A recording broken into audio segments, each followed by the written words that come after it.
ginajam yung signal. Naintindihan ko lang naman sa kanya, sabi niya na wala tayong magagawa. Parang the way I say it, sabi niya, that's life, kesera-sera.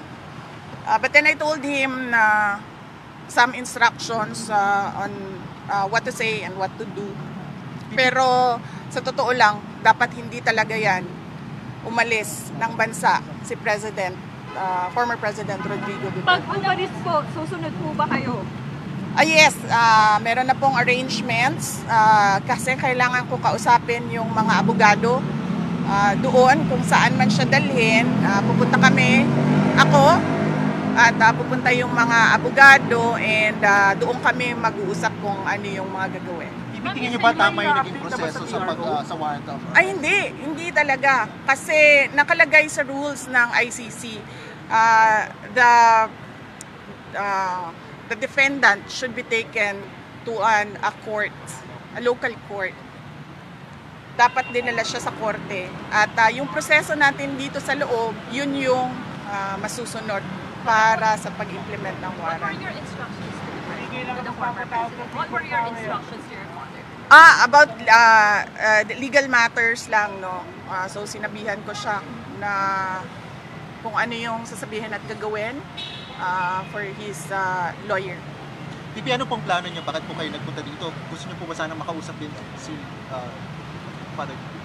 Yeah, and then sinabihan ko din siya na wag tumanggap ng pagkain sa tubig kahit kanino. I understand nag-prepare sila ng go bag. Nag-usap kami kanina doon sa assistant maghanda ng go bag. So Pipi, hindi kayo pinapasok? Ano pong plano niyo dito ngayon? Well, nag-aantay ako. Papasukin nila dahil gusto ko makausap personal. Mahirap kasi sa video call kasi choppy. Ginajam nila yung signal. Kailangan ko siya kausapin. Ma'am, Duterte kami ma'am, kahit ano mangyari. Hindi namin sa iwanan.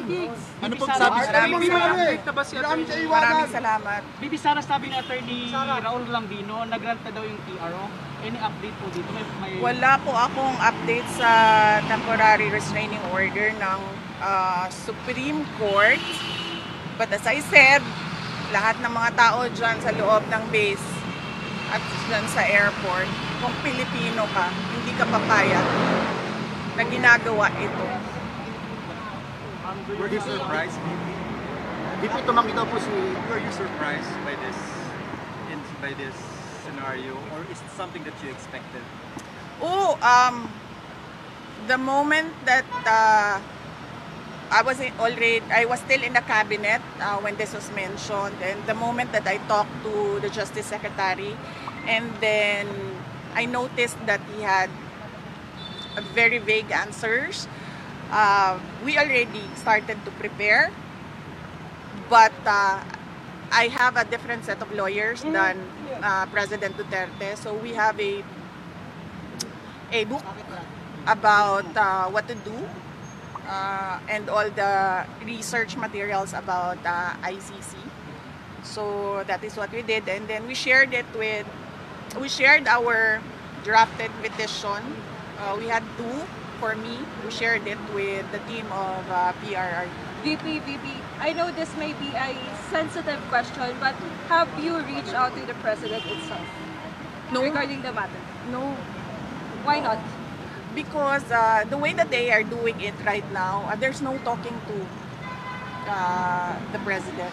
Because it's very easy for him to say, do not turn him over to the ICC.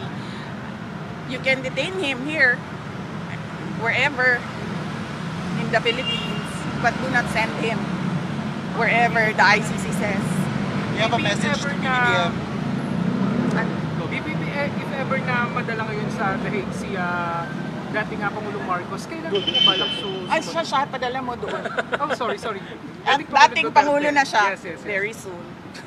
Very soon, why? Very soon. If ever Ano pong nadala message niya niyo ngayon sa kay Dahig, PBBM? kailan po kayo susunod doon? Okay. Well, nag-aantay. And then, immediately, pag pinilit nila kung ano yung gusto nila at hindi yung tama, susunod ako. Kasi kailangan ko kausapin yung mga abogado doon. VP, ano message why? mo kay Bakit PBBM? why? Ay, Ha? Sa tingin niyo po ba nagiging personal na po ito? Oo, very personal. Nakikita nyo naman, nakafile sila ng impeachment ng ang basis nila is hearsay and gossip.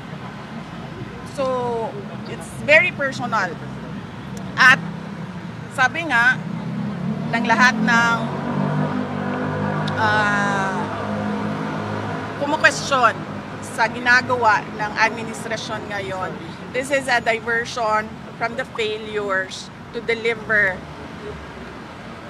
good governance and decent public service Message niyo po to the kay Filipinos. Message po kay PBBM. Wala akong message sa kanya. I don't think there's talking to a person who will allow a citizen to be turned over to foreigners. VP, can you confirm hindi ba kayo pinayagan pumasok or naghihintay kayo ng clearance? Hindi kami pinayagan. Ilang beses na kami paalam, paulit-ulit. So, hindi kami pinayagan. Sara, bilang simpleng mamamayan, ano yung pwede namin magawa para kay Tatay Diggs? Accountability. Transparency and accountability from the government. Tinatanong natin kung anong nangyari sa PhilHealth, diba? Tinatanong natin kung anong nangyari sa budget, diba? So, huwag nilang ilihis yung usapan sa mga gawa-gawa nila na mga akusasyon. What's your message to the critics of the former president saying that he had it coming? What's your message to the critics of your father that he had it coming?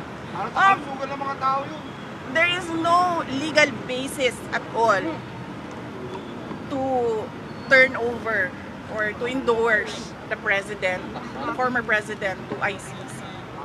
So, wala silang,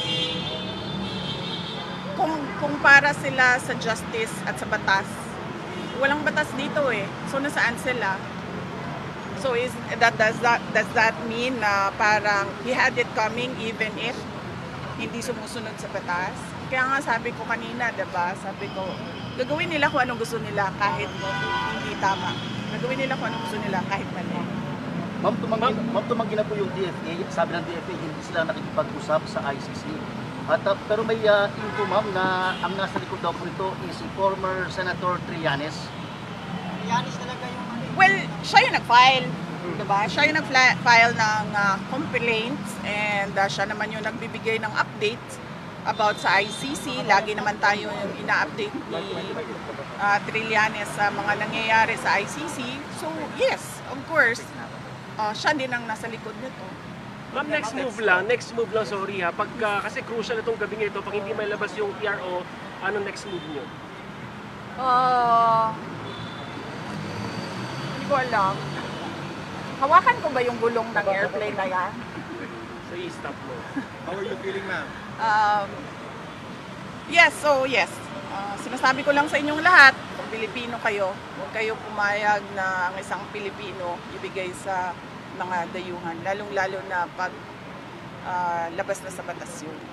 It's actually some sort of, I don't know, what do you call it? State kidnapping?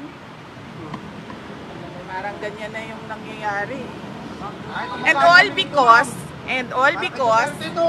kahit tumagahin kami rito, para kay Duterte to. Tama. and Para all kay Duterte to, para kay tumagahin tayo. because,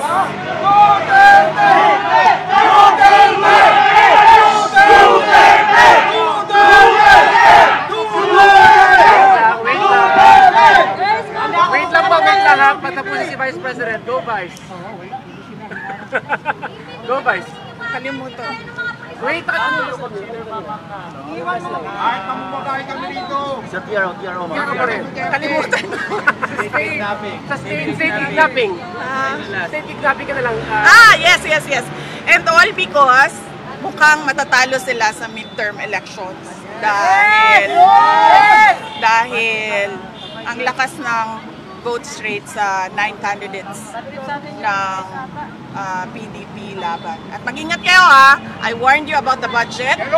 I'm warning all of you about election cheating VP, who do you think should be held accountable dito sa mga nangyaring senaryo ngayong araw na to? Sino? Ang entire administration. Yes. Bakit hindi kayo tumakbo sa presidente? Hindi kayo tumakbo sa presidente. Yes. Kasi sobrang lakas ng block voting ngayon. Lumalakas at nagsusnowball yung block voting ng 9 candidates ng PDP laban. At hindi lang yan. This is all about the 2028 elections. And I'm warning you, kung meron man 2028 elections. Nakita nyo na, diba? Sinimulan nila sa People's Initiative. Hindi sila nagtagumpay. Kasi umalma yung mga tao. Imagine mo, bibilhin yung pagkatao mo para sa kagustuhan nila na hindi umalis sa pwesto. Tapos, sumunod ay impeachment para tanggalin yung kalaban, posibleng kalaban. Ngayon, dahil lumalakas yung PDP block voting of 9 candidates, natanggalin nila si President Duterte. Ma'am, ulitin ko lang po, kumusta po yung huling pag-uusap niyo po ni dating Pangulong Duterte? Okay naman siya. Sinasabi niya kanina, sabi ko, nandito ako sa labas ng gate, hindi ako makapasok. Sabi ko, hindi kita personal na mabigyan ng instructions, pero tinext ko na, sabi ko, minessage ko sa kanila lahat na kung sino man yung nandun sa loob, ano yung kailangan mong gawin. And then he said na,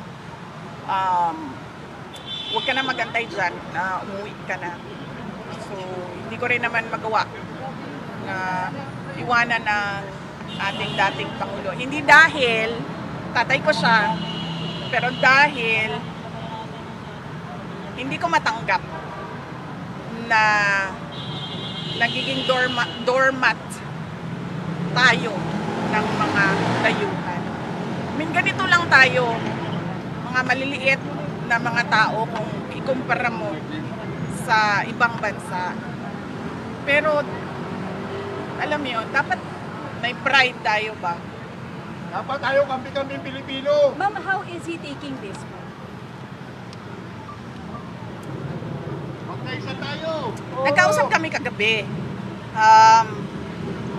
And he was okay naman.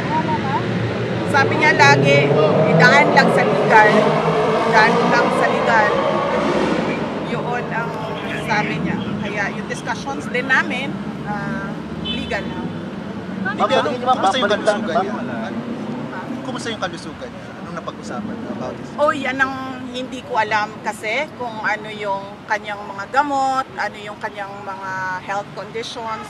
Ang pagkakaalam ko, meron talaga siyang mga health conditions, kaya siya may nurse na kasama lagi. And then meron siyang mga gamot at meron siyang mga gadget na kailangan na kasama niya lagi din. Ang pagkakarinig ko kanina, mataas yung sobrang taas ng blood sugar niya, kaya nag-insulin sila. Ma'am, how true are the reports na nanghingi daw po ng asylum si former President Duterte sa China and what was denied by? Wala. I was there in Hong Kong. Wala siyang kausap from the Chinese government. And in fact, sabi niya, kung maalala niyo, 4 p.m. yung flight niya sa Cathay Pacific, di ba? Sabi niya, agahan natin ng 7 a.m. Para makabalik na ako sa Pilipinas. That was willingly surrendering himself to the jurisdiction of Philippine authorities, not the ICC. Ma'am, habang lumalapit yung eleksyon, ma'am, tumitindi yung personal na panggigipit. Sa tingin nyo, babaliktad din po ang lahat?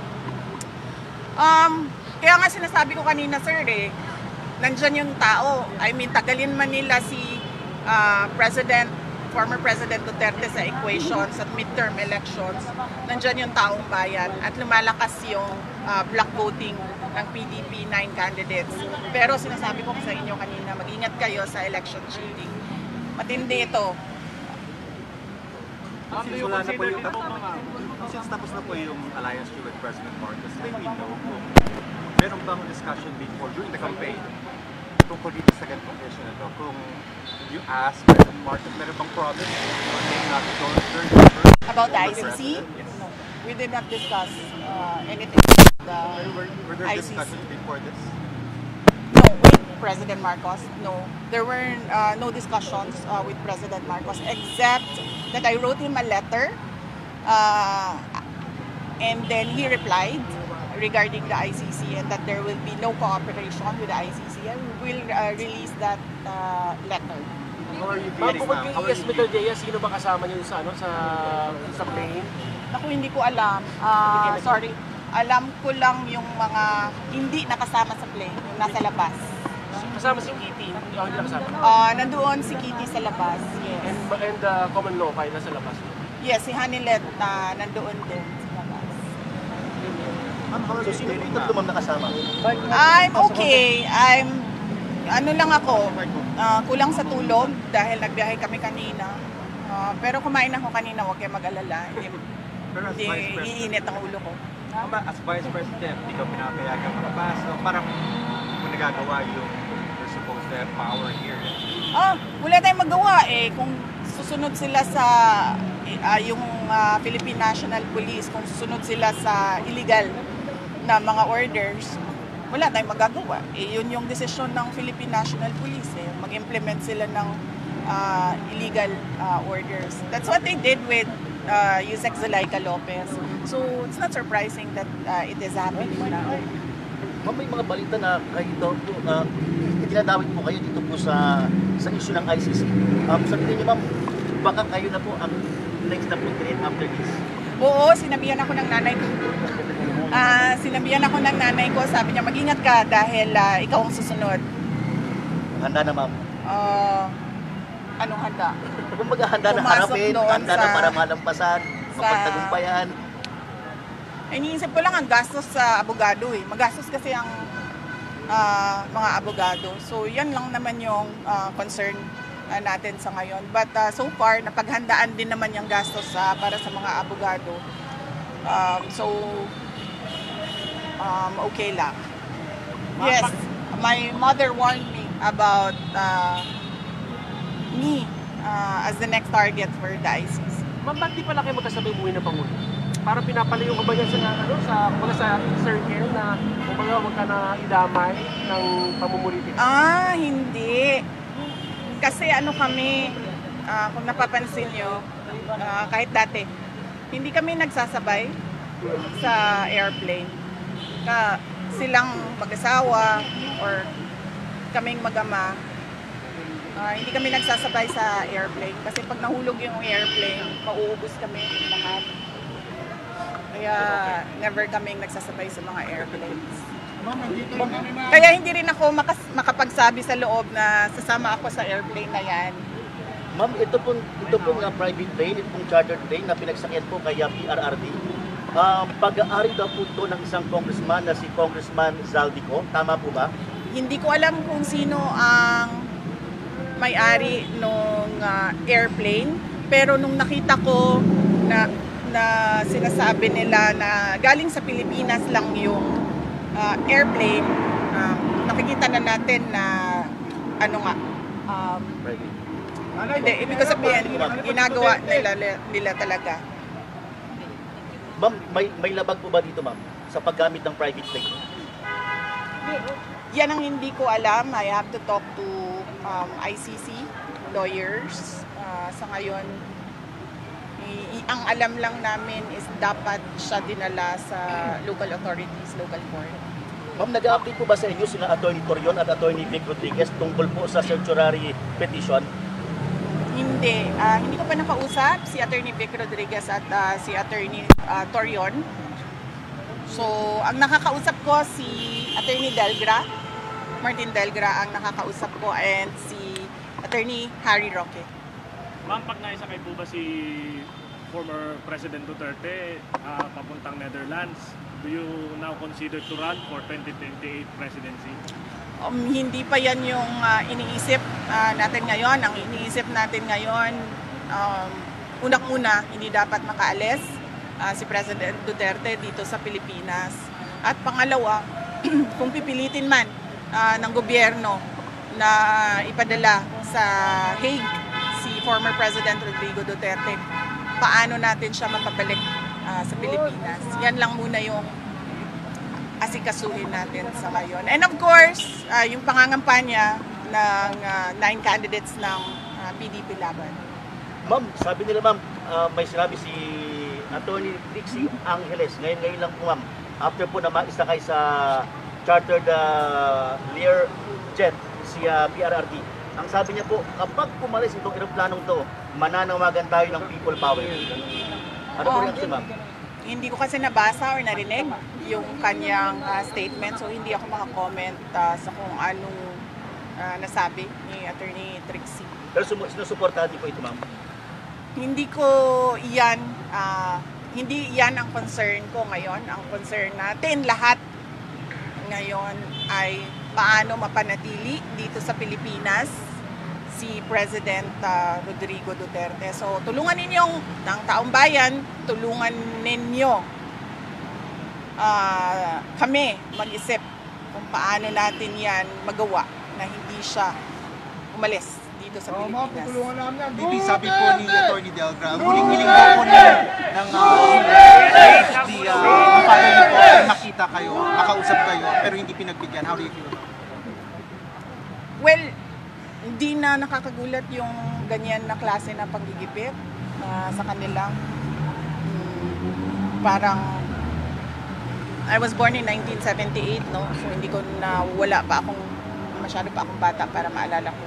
Pero kung tanungin mo yung mga senior citizens ngayon kung anong nangyari, matindi daw talaga ang panggigipit, oppression, abuse, and greed, sabi ng mga nakakatanda.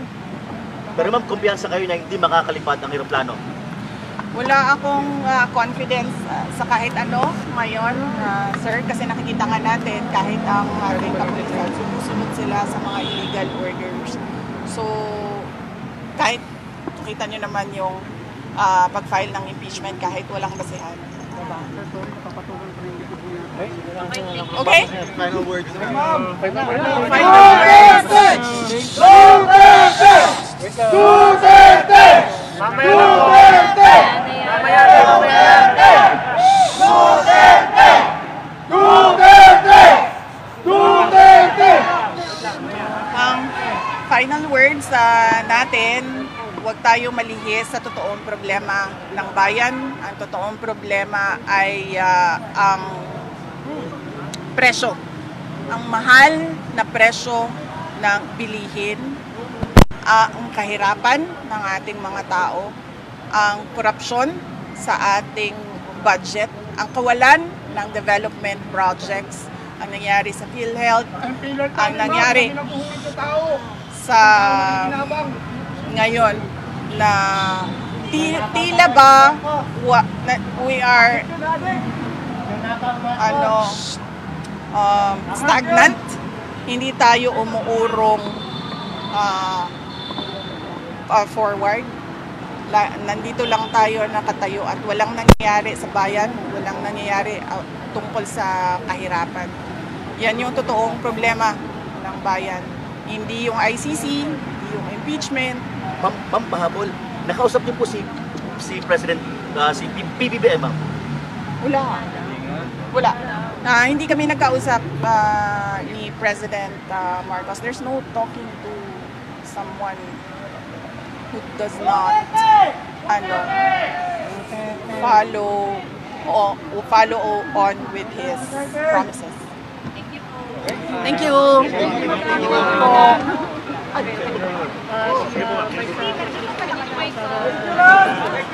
you.